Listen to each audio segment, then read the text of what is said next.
So this is another book that left me pleasantly surprised and exceeded my expectations of it, so I decided to do a review for Hunted by Meagan Spooner.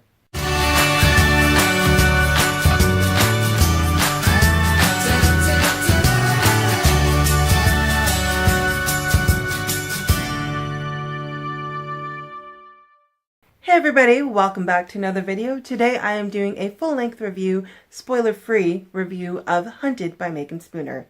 Hunted is Meagan Spooner's, I think, first solo writing. I think she also does but I can't remember the name of the series, but it's like These Broken Stars or This Fractured Light, that series with Amy Kaufman. So she does like kind of a co-writing with that. But Hunted, I think, is her first individual authorship, and it is a Beauty and the Beast retelling. So I picked this up from the library because I was hesitant about it. I didn't pick up the other series with Amy Kaufman. I wasn't too sure if I was going to like that series, but this was a Beauty and the Beast retelling, and it was a fairy tale retelling, so I decided to give it a shot and see what I think about it.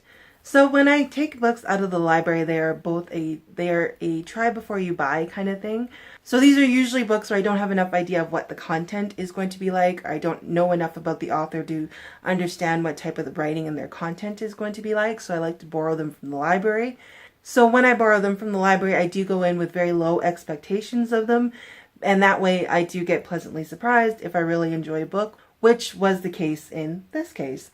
So here is my review. So in Hunted, you follow Yeva, who is a privileged daughter of a merchant. She has two older sisters.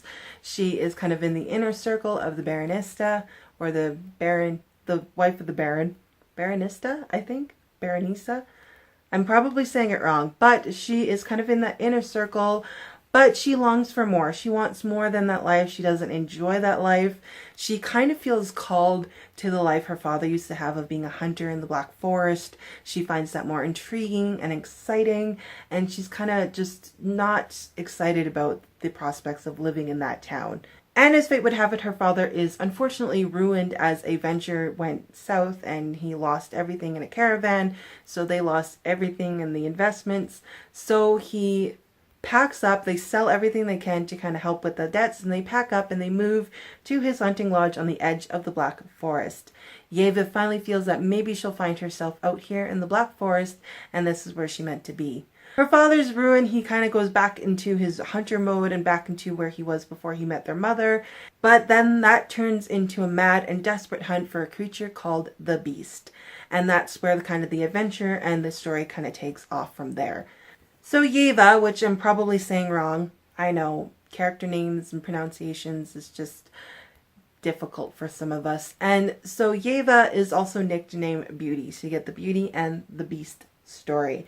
And I thought it was really fascinating. Now, it didn't ever specifically say of where the setting was. It did mention once Russia. So I think it's kind of set in medieval-esque Russia. But I couldn't really pinpoint anything that made me think that. And the setting was kind of confusing for me, but I still really enjoyed the world that Meagan Spooner built. And I enjoyed some of the side characters more than I enjoyed some of the main characters, but I did really enjoy the characters overall. But it wasn't the characters that drove the story for me, it was the writing and the pacing of the story. So the first half of the story was a little slow moving. I found Yeva mediocre kind of heroine. I didn't really think anything too much of her. I really liked her sisters. I thought they were really well written, so they had some really fantastic side characters. Her father, again, I didn't really get too much into his character. And with the characters of Beauty and her father, like, there is that bond because there is that sacrificialness from the original Beauty and the Beast to kind of save her father, or at least the Disney version. So I didn't really feel that bond or connection the way it was supposed to be felt, even though she was trying to write it that way. I just didn't connect with what she was writing for that. The characters overall were well written, but I didn't feel pulled or invested in the characters like I would have wanted to. The writing and the pacing for this book, as I mentioned, was fantastic.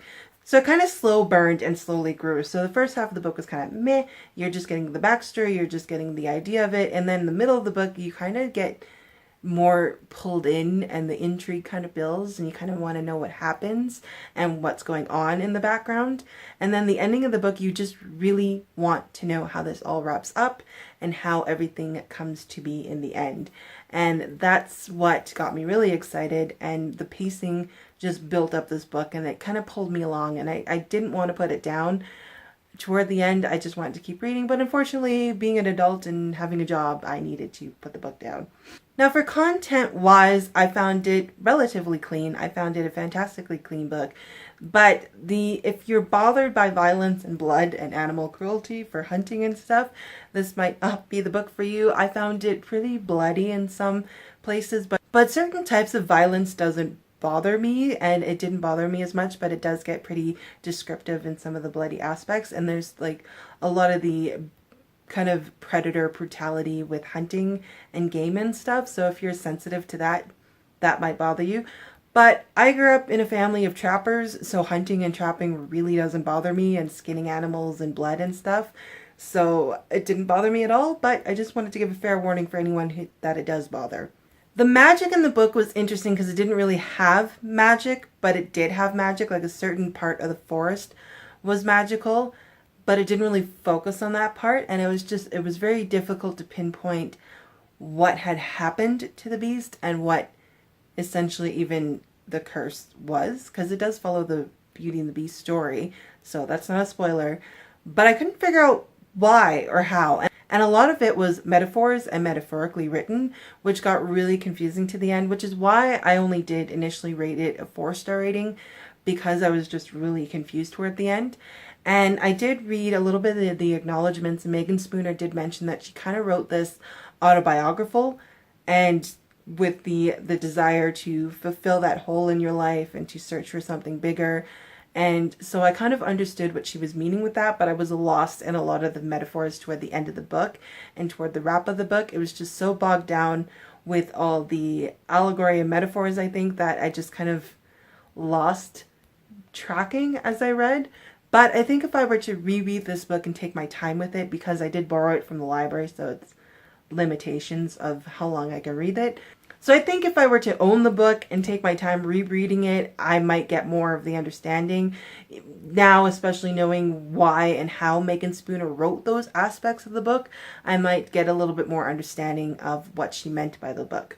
So overall, characters were mediocre to good for me. So they weren't terrible characters, they weren't fantastic characters, but they were just really decently written characters. I really enjoyed them. Again, I think if I were to reread the book and take my time investing into the book, I might like them a bit better. I could foresee myself enjoying a reread of this book. The pacing, like I said, was fantastic. The build of the book, the plot of the book was really well driven. I think the plot kind of rescued some of the characters and some of the connection that I felt lacking with some of the characters. So I think the plot really fixed a lot of those parts. And like I said, the metaphors just got a little bogged down, but I think if you were to take your time reading them, you would fully understand what the author was trying to write with that. So overall, writing style was fantastic. Characters were medium. Plot was amazing. Content was decent. So mild to moderate for the gruesomeness of hunting, trapping, skinning, and there was a kind of a bloody moment in there that I don't want to describe because it was a spoiler, but like it didn't bother me. But if you are bothered by that, that's the only content I could pick up. There wasn't anything sexual content or anything to give you guys a heads up about. So content wise, I've kind of put that at a moderate for that bloodier aspect of it. As far as recommending this book, I definitely would recommend this book as a really well written Beauty and the Beast retelling. I liked her take on it. I liked the idea of Beauty being a hunter and being a trained hunter, that her father kind of passed that down to her. I really liked that. She was a strong female character, but she wasn't that typical trendy strong female character. She just had skills that women typically of that time wouldn't have had, which that kind of reflects a lot on that character of Belle or Beauty from the Beauty and the Beast stories, is that she was kind of a woman ahead of her time, or a woman that didn't fit into social norms. So like I said, overall a 4-star rating. Is definitely a book I would consider owning and rereading and kind of looking more into depth and taking my time with it a bit more. So I hope to someday do that. I hope you guys enjoyed that review. I'm kind of practicing my reviews a bit more. I felt like I kind of got out of that, and so I'm trying to practice my reviews. So I hope you guys found this review helpful. If you have any questions or concerns about this book, leave them in the comments below. I'd love to answer them for you in a little bit more detail, whatever questions you have. So leave them down below and let's chat it up in the comments. So that's it for me today, guys. Thank you so much for watching, and I'll see you next time. Bye!